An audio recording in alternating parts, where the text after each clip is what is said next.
Halo Bapak Ibu sekalian, kembali bersama saya Pak Sul di channel Guru Kreatif 4.0.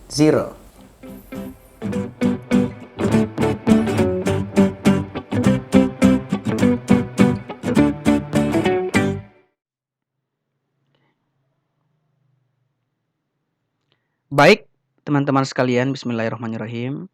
Jadi untuk video kali ini kami akan melanjutkan pembahasan kita mengenai tes substantif PPG Prajabatan tahun 2022. Dan ini berlaku untuk semua mata pelajaran atau semua bidang studi PPG yang teman-teman pilih nantinya. Dan video kali ini merupakan video part 3, part 1 dan 2 dapat teman-teman lihat di video kami sebelumnya. Dan semoga dengan adanya video kali ini bisa membantu teman-teman untuk lolos seleksi akademik PPG Prajabatan tahun 2022. Oke, baik teman-teman, di video part 2 kemarin seperti biasanya ada soal bonus yang kami berikan. Soalnya seperti ini. Bu Citra adalah seorang guru. Pada waktu pembelajaran tentang membuat model tiruan gunung berapi, terlihat para peserta didik membuang sisa kertas koran dan karton di dekat meja mereka. Bu Citra sudah berulang kali mengingatkan agar para peserta didik selalu menjaga kebersihan kelas. Namun sepertinya mereka masih belum mengindahkannya. Andi yang duduk di barisan paling belakang tiba-tiba mengambil sapu dan membersihkan lantai kelas. Tindakan yang dilakukan Andi merupakan bentuk keberhasilan pembelajaran dalam menanamkan nilai karakter, khususnya karakter A. Tanggung jawab, B. Cinta lingkungan, C. Pemaaf, D. Jujur, dan E. Rajin. Nah, teman-teman, untuk soal ini, teman-teman yang paling mendekati itu adalah bagian A, B, dan E. Jadi pemaaf dan jujur ini teman-teman bukan mendekati. Jadi teman-teman fokus di sini adalah tentang kebersihan kelas. Di mana semua kebersihan kelas itu merupakan semua tanggung jawab dari semua siswa yang berada di kelas tersebut. Oleh karena itu yang paling ditonjolkan di sini, karakter yang ingin dinilai di sini adalah bagian A, tanggung jawab. Maka yang paling benar adalah tanggung jawab. Sedangkan cinta lingkungan teman-teman ini juga mendekati, rajin juga mendekati, namun yang paling ditekankan, yang ingin dilihat dalam soal ini adalah nilai karakter, tanggung jawab. Jadi selamat bagi teman-teman yang memilih opsi A sebagai pilihan jawaban teman-teman. Karena soal ini opsi A adalah opsi yang paling benar. Oke, baik teman-teman, untuk part 3 ini kita mulai lagi dari soal nomor 1. Namun sebelumnya teman-teman, seperti biasanya, saya ingin mengingatkan teman-teman, jadi kami mengadakan simulasi tes substantif PPG Prajabatan sama halnya dengan P3K kemarin, kemudian dalam jabatan. Untuk Prajabatan ini teman-teman, kami juga membuka tes substantif. Nah, jika teman-teman berminat, teman-teman bisa japri kami melalui WA, ini linknya teman-teman ya. Kemudian atau DM di Instagram, nama Instagram kami @sulnana, dan insya Allah semua link ini kami akan sertakan di kolom deskripsi untuk memudahkan teman-teman menghubungi kami jika teman-teman berminat untuk mengikuti simulasi ini. Baik teman-teman, kita ke soal nomor 1. Ada beberapa orang tua siswa mengeluh karena anaknya kesulitan mengikuti pembelajaran secara online. Sebagai guru, yang akan Anda lakukan adalah A. Meminta siswa untuk mengerjakan contoh latihan soal yang ada di buku. B. Meminta orang tua membeli buku pelajaran yang menunjang pelajaran. C. Mendesain pembelajaran untuk lebih komunikatif dan mudah dipelajari.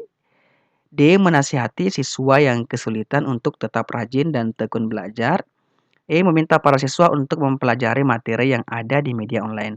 Nah, teman-teman ingat di part 1 kemarin saya sudah menjelaskan bahwa bagaimana karakteristik guru abad 21, bagaimana karakteristik siswa abad 21 dan seperti apa kecakapan yang harus dimiliki oleh guru dan siswa. Ingat, abad 21 dikenal dengan istilah 4C. Communication-nya siswa harus ada, kemudian kreatifnya, kolaboratifnya, dan critical thinking-nya. Dan untuk mewujudkan semua itu teman-teman, satu hal yang permasalahan seperti ini, seorang guru yang harus dilakukan oleh seorang guru adalah tentu mendesain pembelajaran untuk lebih komunikatif dan mudah dipelajari.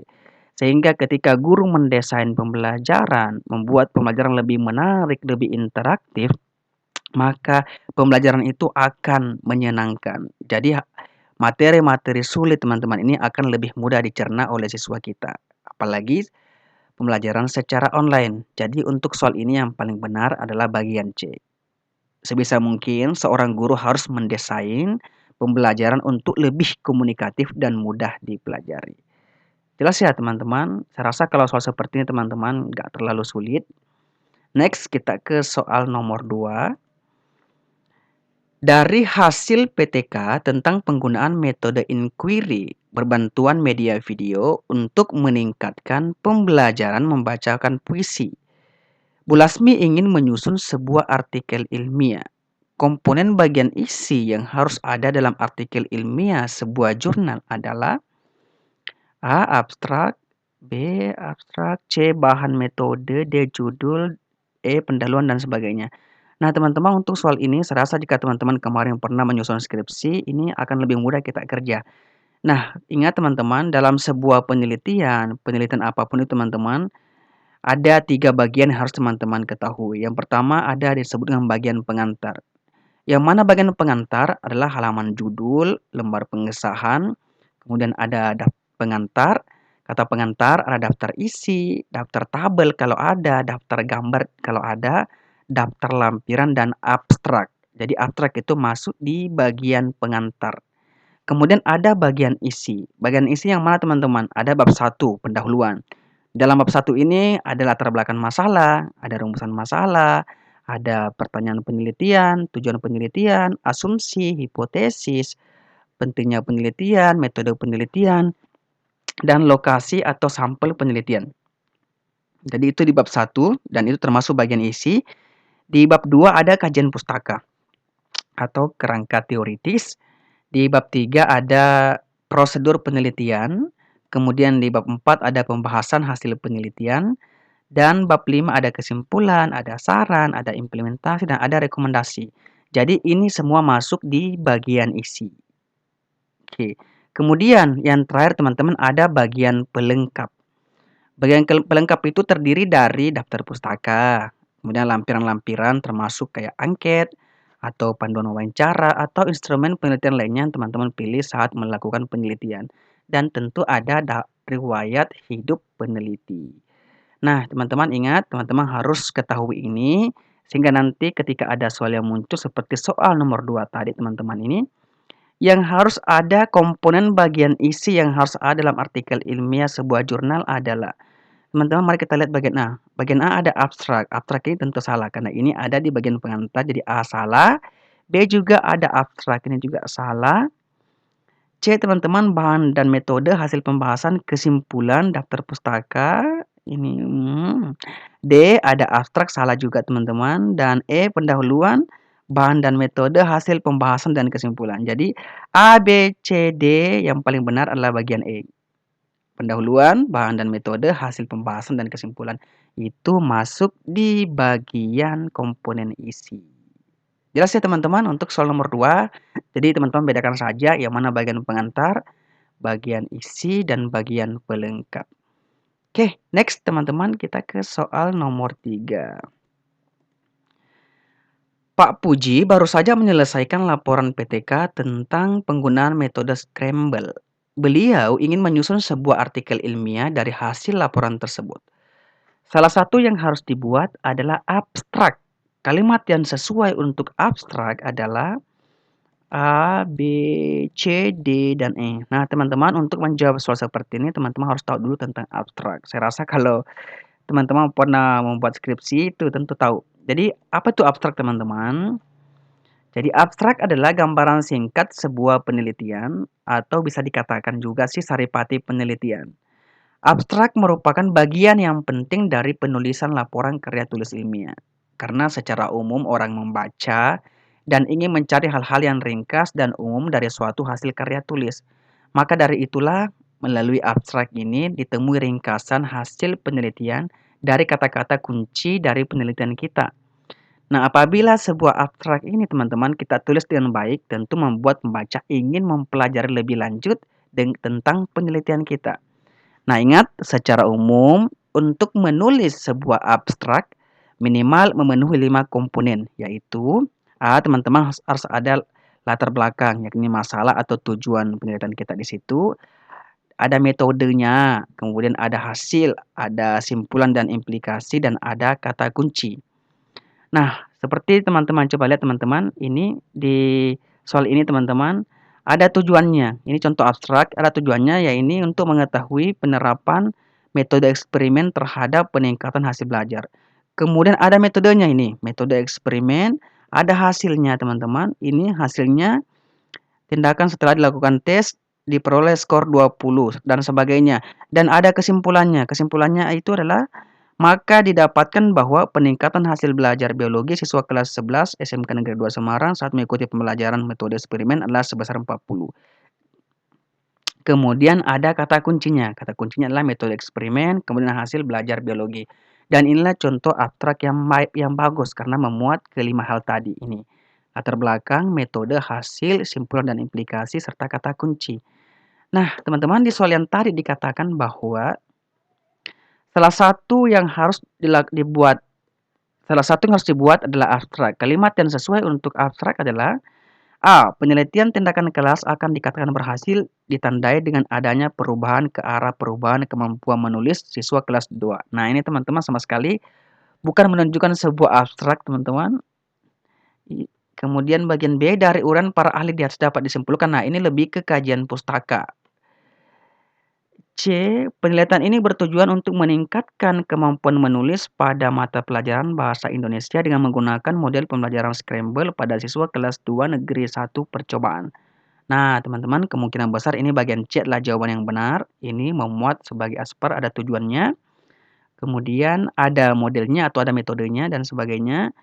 Bagian D, hasil penelitian ini diharapkan dapat menambah wawasan. Nah, ini juga bukan sebagai abstrak. Kemudian berdasarkan data dan guru kelas melalui daftar nilai ulangan ini menunjukkan bahwa hasil memperoleh nilai kemampuan menulis di bawah KKM 70 ini juga bukan abstrak. Yang paling benar untuk abstrak adalah bagian C. Jadi penelitian ini bertujuan untuk meningkatkan kemampuan menulis pada mata pelajaran Bahasa Indonesia dengan menggunakan model pembelajaran Scramble pada siswa kelas 2 Negeri 1 percobaan. Jelas ya teman-teman untuk abstrak. Next kita ke soal nomor 4.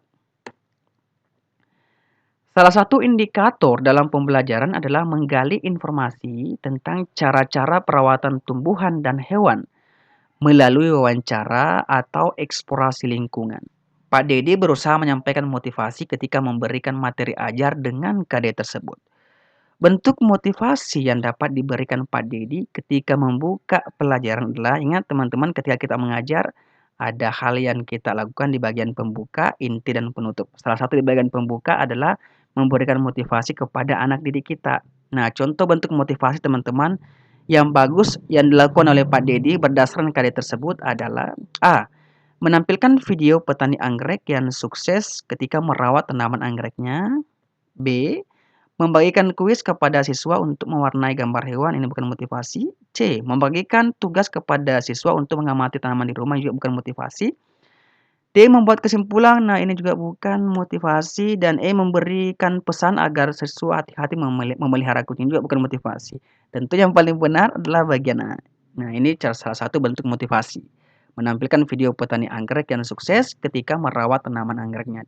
Dengan melihat video tersebut, siswa akan termotivasi untuk belajar mengenai KD tersebut. Mengenai KD tentang menggali informasi tentang cara-cara perawatan tumbuhan dan hewan melalui wawancara atau eksplorasi lingkungan. Jelas ya teman-teman untuk soal nomor 4. Next kita ke soal nomor 5.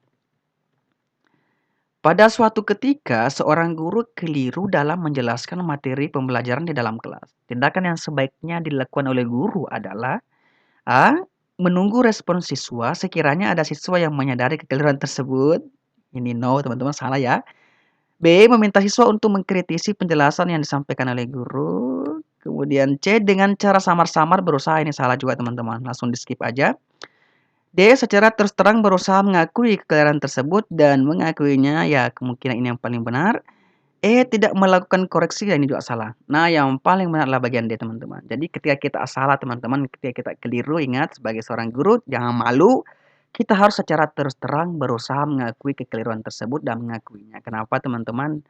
Jadi itu menunjukkan bahwa kita adalah orang yang berintegritas, dapat mengakui kesalahan. Jadi ketika kita salah, kita harus jujur bahwa bahwa anak-anakku sekalian hari ini Bapak keliru. Nah, jawaban yang benar adalah ini. Itu dan sebagainya. Ditambahlah kata-kata teman-teman supaya siswa lebih semangat untuk belajar. Oke, jelas ya teman-teman untuk soal nomor 5 ini saya rasa ini agak lebih mudah sedikit. Kita ke soal nomor 6. Di SD Pisang Kipas di Medan, Bu Deva yang mengajar siswa kelas 3 subtema 3 tentang kewajiban dan hak dalam bertetangga. Bu Deva akan melibatkan siswa menganalisis masalah-masalah real dalam kehidupan nyata atau otentik, bersifat tidak tentu, terbuka, dan mendua agar siswa berpikir kritis untuk memecahkannya. Selama ini, Bu Deva menggunakan metode tugas kelompok dan mengerjakan LKPD, namun hasil belajar siswa 60% di bawah KKM. Nah, teman-teman rendah ya. Guru tersebut berencana melakukan penelitian tindakan kelas untuk menganalisis masalah tersebut. Untuk merencanakan penelitian tindakan kelas, topik atau judul yang sesuai adalah A, B, C, D, dan E. Nah, teman-teman ingat bahwa contoh atau cara menuliskan judul PTK teman-teman ini ingat ada beberapa hal yang perlu diperhatikan dalam menulis judul laporan PTK, yaitu rumusan masalah harus singkat dan padat. B, ada menggambarkan perbaikan pembelajaran. Jadi teman-teman jika ada kata peningkatan hasil belajar matematika kelas ini siswa ini dengan menggunakan metode ini, itu pasti PTK. Ada kata peningkatan, meningkatkan. Pokoknya ketika ada perbaikan pembelajaran, maka itu termasuk P3K. C, mencantumkan materi yang menjadi fokus perbaikan pembelajaran. Ya, ini ada kata perbaikan pembelajaran, teman-teman. D, merupakan tindakan yang paling penting dalam upaya perbaikan. D, E, menunjukkan subjek penelitian. Jadi subjek penelitian teman-teman itu adalah siswa kita. Kemudian objek penelitiannya adalah apa yang akan kita teliti. Kemudian ini contoh teman-teman, untuk meningkatkan hasil belajar siswa. Jadi untuk meningkatkan ini ada perbaikan pembelajaran di sini. Ya teman-teman. Untuk meningkatkan berarti ada kata perbaikan pembelajaran. Kemudian teman-teman, hasil belajar siswa kelas 2 ini ada subjek penelitiannya. Kemudian ada materi matematika teman-teman. Fokus perbaikannya itu di materi matematika. Ini materi masuk di sini. Kemudian ada subjeknya juga ada. Model pembelajaran juga ada tindakan yang paling penting, ini tindakan kita. Penerapan model pembelajaran problem based learning. Jadi ini contoh PTK yang bagus memuat hal-hal yang harus ditulis dalam laporan PTK. Nah, teman-teman mari kita lihat tadi teman-teman di soal yang tadi, di soal nomor 6. Nah, biasanya teman-teman kata kuncinya kalau dapat soal seperti ini teman-teman, biasanya saya langsung lihat saja ada kata meningkatkan. Pengembangan model pembelajaran ini salah teman-teman ya, ini nggak ada kata peningkatan, kemudian tidak ada subjek yang ingin diteliti, jadi salah ya bagian A. B, penerapan model pemecahan masalah ada modelnya untuk meningkatkan, ini ada perbaikan, hasil belajar siswa kelas 3 ada subjek penelitian. C, peningkatan juga ada peningkatan teman-teman, ini juga memungkinkan benar dengan menggunakan model inquiry. D, pengaruh model penelitian bukan PTK teman-teman, tidak ada kata meningkatkan di bagian D. Dan E, pengembangan materi kewajiban dan hakku dalam bertetangga ini juga salah teman-teman. Yang paling mendekati adalah bagian B dan C. Namun untuk soal ini teman-teman yang paling lengkap adalah bagian B. Penerapan model pemecahan masalah untuk meningkatkan aktivitas dan hasil belajar siswa kelas 3 Pisang Kipas Medan. Jadi teman-teman untuk soal ini bagian B adalah jawaban yang benar. Intinya teman-teman ketika nanti ada soal seperti ini yang muncul atau soal yang serupa, teman-teman langsung saja cari kata kuncinya ini meningkatkan atau peningkatan. Pasti itulah PTK. Jadi yang lain itu kita skip aja jika salah untuk menghemat atau mengefisienkan waktu yang kita miliki saat kita mengerjakan soal-soal. Jelas ya teman-teman untuk soal nomor 6 ini. Next kita ke soal nomor 7. Salah satu indikator dalam pembelajaran adalah menggali informasi tentang cara-cara perawatan tumbuhan dan hewan melalui wawancara dan eksplorasi lingkungan. Pak Budi berusaha menyampaikan motivasi ketika memberikan materi ajar dengan kaya tersebut. Bentuk motivasi yang dapat diberikan Pak Budi ketika membuka pembelajaran adalah, nah teman-teman ini sama dengan soal yang nomor 5 tadi. Yang Yang termasuk motivasi adalah A. Membuat kesimpulan salah, B. Memberikan pesan juga salah, membagikan kuis juga salah teman-teman. D. Menceritakan peternak kelinci yang sukses yang merawat kelincinya dengan benar. Bagian D untuk sementara jawaban yang paling benar. Dan E. Membagikan tugas kepada siswa juga salah. Nah teman-teman, untuk soal ini yang jawaban D adalah jawaban yang paling benar. Ini sama dengan soal sebelumnya tadi. Kalau di soal sebelumnya adalah membuat video atau memutarkan video kepada siswa kita. Nah, sekarang kita menceritakan peternak kelinci yang sukses yang merawat kelincinya dengan benar. Jadi untuk nomor 7 ini saya rasa mudah ya teman-teman. D adalah jawaban yang paling benar. Next kita ke soal nomor 8. Ketika menjelaskan suatu konsep, guru kurang memahami adanya data baru. Sementara ada siswa yang dapat menyampaikan kebenaran data baru secara akademik. Oleh karena itu, guru dapat melakukan klarifikasi kelas dengan cara A. Mendorong semua siswa untuk meniru siswa yang memahami data baru agar dalam belajar tidak hanya mengandalkan apa yang dijelaskan oleh guru. B. Meminta siswa yang memahami data baru menuliskan dalam kertas kerjanya dan diberikan penghargaan atas apa yang telah dipahaminya. C. Meminta siswa untuk belajar dari siswa yang memahami data baru dengan diarahkannya untuk berdiskusi sehingga guru tidak perlu melakukan klarifikasi data sebelumnya. D. Mengarahkan siswa mengklarifikasi apa yang telah dijelaskan dalam kelompok sehingga guru dapat mempelajarinya terlebih dahulu. Salah ya teman-teman. E. Memberi kesempatan siswa yang memiliki data baru dan guru menyatakan bahwa kebenaran ilmu itu relatif dan dapat ditemukan oleh siapapun. Dan saya rasa untuk soal ini teman-teman, cara kita mengklarifikasi jika kebenaran dengan data baru yang ditemukan oleh siswa adalah bagian E. Kita beri kesempatan kepada anak didik kita ini untuk menyatakan bahwa kebenaran ilmu itu relatif dan menyampaikan data baru yang telah mereka dapatkan. Dan menyatakan bahwa kebenaran ilmu itu relatif dan dapat ditemukan oleh siapapun. Nah, teman-teman, untuk soal nomor 8, jawaban yang paling benar adalah bagian E. Oke, next teman-teman kita ke soal nomor 9. Sesuai tata tertib yang berlaku, seorang guru menolak siswa masuk kelas karena terlambat. Siswa yang bersangkutan tidak beranjak dari depan pintu kelas dengan alasan ingin tetap mendengarkan penjelasan guru, walaupun hanya dari depan pintu. Tindakan yang sebaiknya dilakukan oleh guru adalah A. Memaksa siswa beranjak pergi dari depan pintu kelas karena dapat mengganggu siswa lain. B. Meminta siswa yang bersangkutan masuk kelas sebagai apresiasi atas niatnya untuk belajar. Oke, kemungkinan jawaban yang benar. C. Meminta siswa yang bersangkutan untuk masuk kelas setelah 1 jam pelajaran terakhir.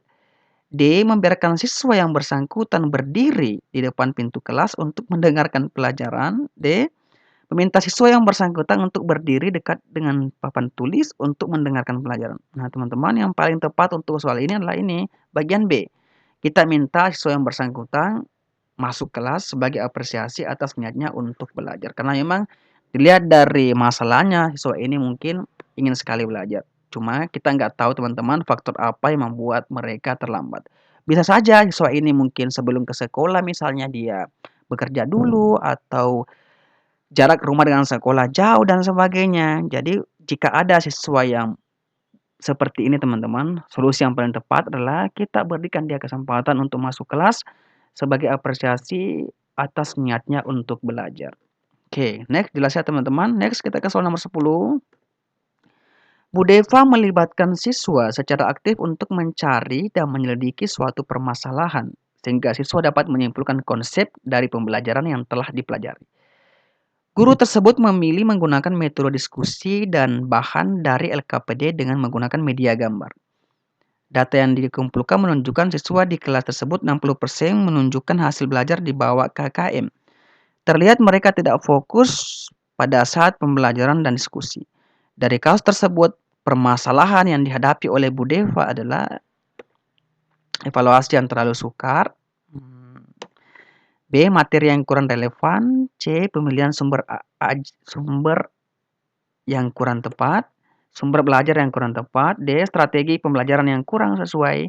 E. Media yang kurang mendukung. Nah teman-teman, di soal ini teman-teman, Siswa itu tidak bisa menggunakan metode diskusi, teman-teman. Jadi yang paling permasalahan di sini adalah tentu adalah strategi pembelajaran yang kurang sesuai. Mungkin metode diskusi ini bisa kita ganti dengan metode yang lain seperti problem based learning atau project based learning atau metode-metode lain yang dapat membuat siswa lebih semangat untuk belajar sehingga hasilnya dapat melampaui KKM.